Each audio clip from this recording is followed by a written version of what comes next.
Hello everyone, welcome to this module where we are going to understand about microservices and containerization.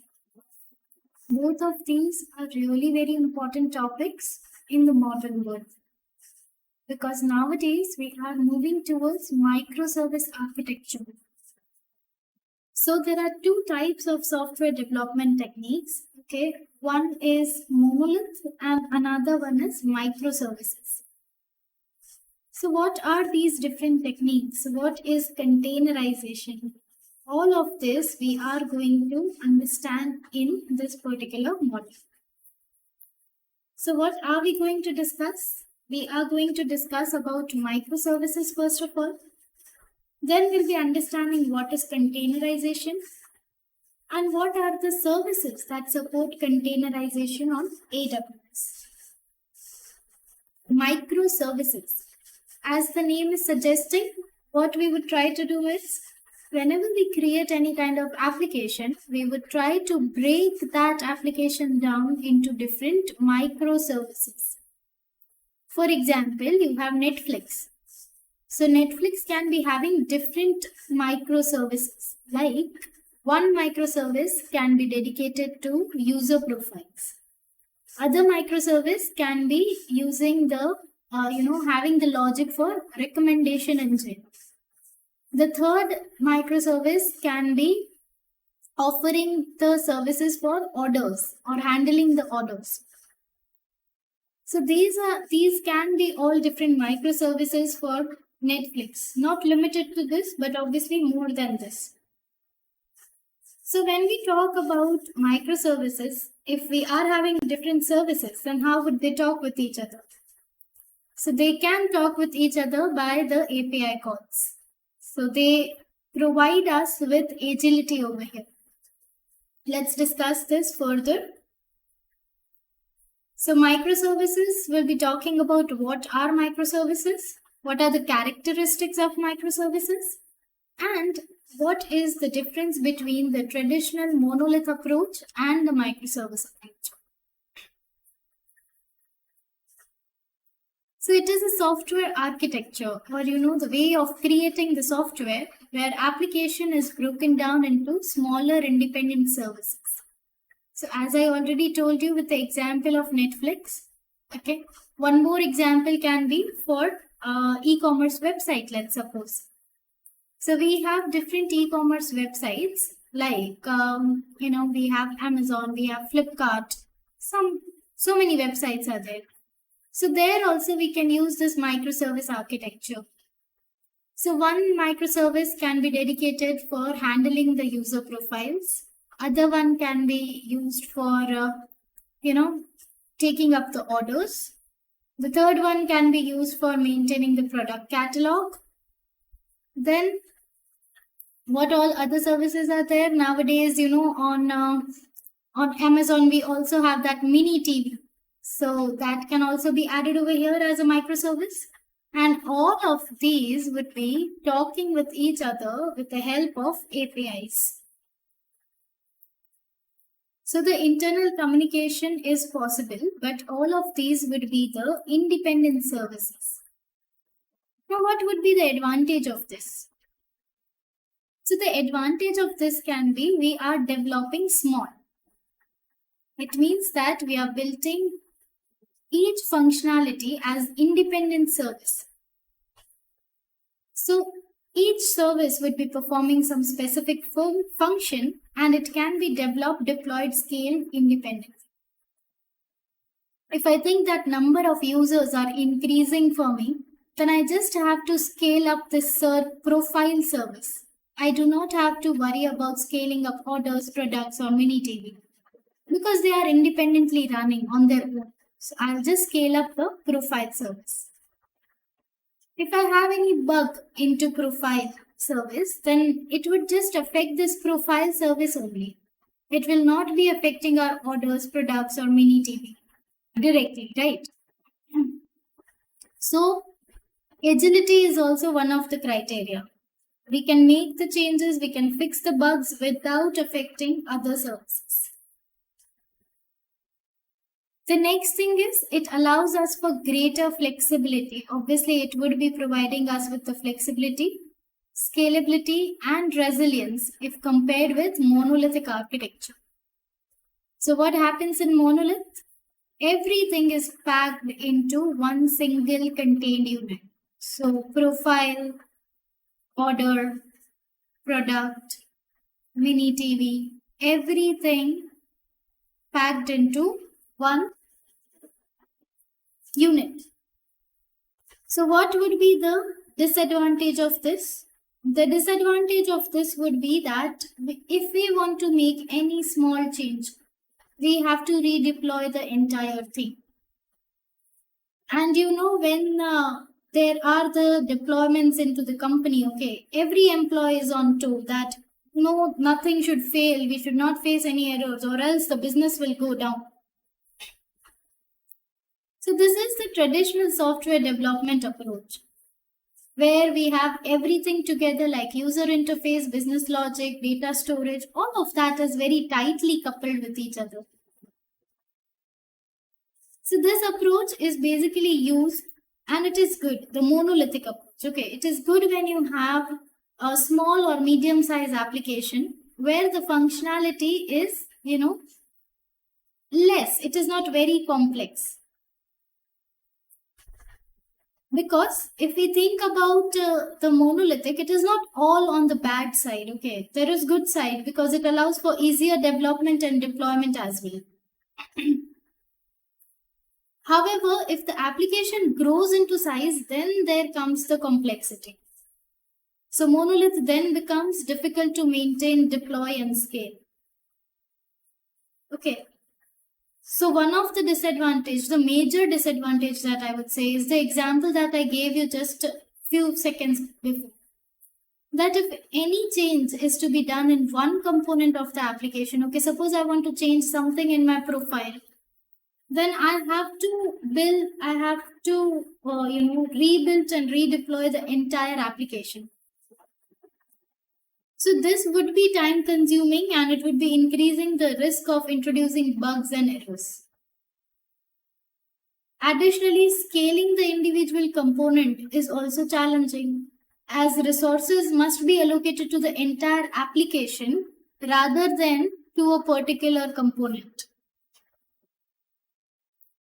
So you might be thinking that who would be using the monoliths? So despite its limitation, monolith architecture is widely used, particularly for the smaller applications, because with those we have relatively stable and predictable traffic patterns as well. But organizations are moving toward the modularized concept, that is microservice based architecture, which gave us the greater scalability and the flexibility. So all the monolithics are being now converted into microservices. Is that the easy task to do? Not really. It takes time. It is not that, one morning I wake up and I say to my team that, okay, convert this monolith to the microservice. It's not possible. You have to break down the complex part of your monoliths into the small different services, and then you have to individually develop, microservices for it. You have to ensure they can be communicating with each other properly. So all of these are the challenges on the microservice side as well. It is not as green as it seems, but yes, in the long run, it provides us with greater flexibility and resilience. So what are the characteristics of microservices? So here you can see I have created one stack. What is this representing? This is representing monoliths. And what is this representing? When each of the service can talk with each other. Okay, every service will be able to talk with each other. I'm not putting so many arrows. It will just create mess over here. So this is microservice architecture.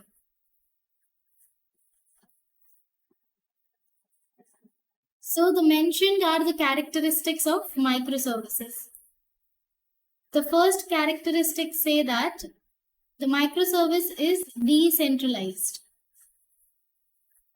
Now, when we talk about decentralized means, we are not having everything at one central place. It is a modular design.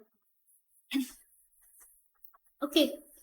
So when we talk about modular design, it means that each microservice is designed to perform a specific function and it is decoupled from the rest of the application, which makes it easier to develop, test, deploy, and scale individual components, right? So decentralization is one of the characteristics which makes the microservice modular in design. And this is great in CI/CD when we want to, continuously integrate some changes and continuously deploy.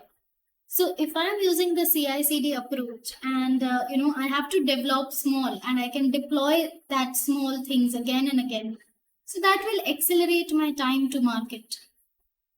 The users would be, satisfied because we can be adding up new features quickly. We can be removing the bugs quickly when we follow the microservice architecture. The next characteristic is it is autonomous. Autonomous, as the name suggests, it means that each microservice is responsible for its own functionality and can be developed, tested, and deployed independently. So it is very similar to that of decentralization, right? It is designed to operate independently, and autonomous means each microservice is responsible for its own functionality. Then the third one that we have is, communicator. It means that microservices can communicate with each other through APIs, which allows for greater flexibility and ability to integrate with other systems. For example, I'm creating the sign-in and the sign-up pages. So what happens in sign-in, sign-up pages? It can be reused also, right? So if I want to, communicator means it can communicate with other components, but I will add one more, characteristic over here, which is reusability.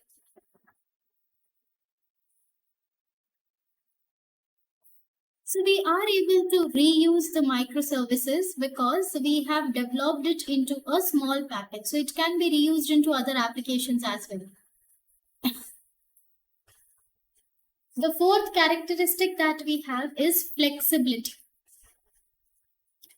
It is easily replaceable, updatable, scalable, right? Because we have the individual components, so we can easily replace it. If something is not working, if I want to make it more good, then I can replace it, or I can update it, or I can scale it individually. It allows for greater agility and responsiveness to changing business needs. So as I already told that we can accelerate our time to market. We can increase the customer satisfaction. The last is resilient. So each microservice, because it operates independently, the failure of one service does not necessarily affect the rest of the application. So which will improve our overall system resilience. If one service is going down, it doesn't mean that the entire application will go down, which is not in the case of monolith. In monolith, it would be affecting our entire application, but with microservices, we can create much more resilient systems or applications. So these are the characteristics of microservices. Now, the next thing that we are seeing over here is difference between microservice and monolith. So the differences are created on these features, on the basis of these features. For example, architecture. So what kind of architecture monolith architecture would have? So everything, entire application is built into one single contained unit. Whereas into microservice, we break down the application into different functionalities, right? Scalability would be harder in monolith because the entire application must be scaled up or scaled down. But here only a service can be scaling up and scaled down. So we have granular scaling over here in contrast to monolith.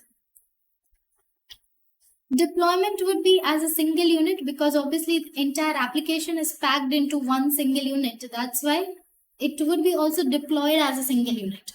So when the application grows, the deployment will take time and it will become more complex. But here we have more flexible deployment options as we can deploy individual service. So we are developing small and deploying fast. Development would be easier in monolith architecture because entire application is contained into single code base. You don't have to worry about, the communication between all different services and the security between them. Here, it would be a little bit of complex to develop because each service is developed and tested individually, and you also have to do the integration testing where you have to ensure that all services are able to communicate with each other or not. Maintenance would be also easier for monolithic because there's only one code base to manage, and here we have multiple services to manage which also communicate with each other. So again, that communicativeness would also stay. It has to be maintained. Resilient. So we have already discussed in the characteristic that microservice is more resilient than that of monolithic, because the failure of one service does not necessarily affect the entire application. Okay, but the failure of one component over here in monolith can bring down the entire application down because everything is packed into one single unit. So let's say over here, into Netflix, the recommendation service is not, it's failing. So it will not bring the entire Netflix down. It will just bring that recommendation part to the failure. So the resiliency would be more in the microservice than the monolith. If we talk about complexity, then we have less complexity into monolithic, which is advantageous for smaller applications. But in microservices, it is more complex and it is advantageous for larger complex applications. If we talk about flexibility, then agility and responsiveness to changing business demand needs would be less in monolithic architecture because we have to deploy the entire thing together. We have to work on the entire stack of application all together. So it would be having less flexibility, and here in the microservice, we would be having more flexibility and agility and accelerated time to market as well. So these are all the different, differences that we have to take care while we are developing our application and which architecture to follow basically. The next topic is containerization, but before we go to that containerization, let's take one example or analogy to just understand the difference between monolith and microservice much better. So here you can understand monolith as, just imagine yourself as a chef in a busy kitchen. Okay, so in monolithic systems, you're responsible for cooking all the dishes from start to finish, all by yourself. Okay, whatever dish it is, like if it is continental, if it is Indian, if it is desert, any dish, you have to handle everything from ingredient preparation to cooking to plating, serving. This is very overwhelming and time consuming, right? As the kitchen grows busy, it becomes very complex for you to handle all of this. But if the kitchen is not that busy, okay, just having 2 to 3 customers, then it's fine, you can handle those. But in case the kitchen is very busy, then it would be difficult. So that is about imagining monolithic architecture. Now imagine microservice architecture as you have different chefs who specialize in different dishes, and each chef has its own workstation and equipment. So one chef might be, in charge of preparing appetizers, another one for main course, another one for dessert. So each chef is working independently, yet they collaborate with each other to make sure everything comes together in the end. This way, the workload is distributed and overall process become more efficient when we are having busy kitchen. So this is the same thing happens into monolith and microservice. Monolith will handle all application functionalities, making it difficult to manage and scale when the application becomes large and complex. But if it is small, it is manageable. Microservice architecture will break down application into smaller and specialized services that can be developed, deployed, and scaled independently. So even if you are having large scale application which are complex, it would be easier for you to make this architecture run successfully. So that's about the analogy, guys. Now let's go to our next topic,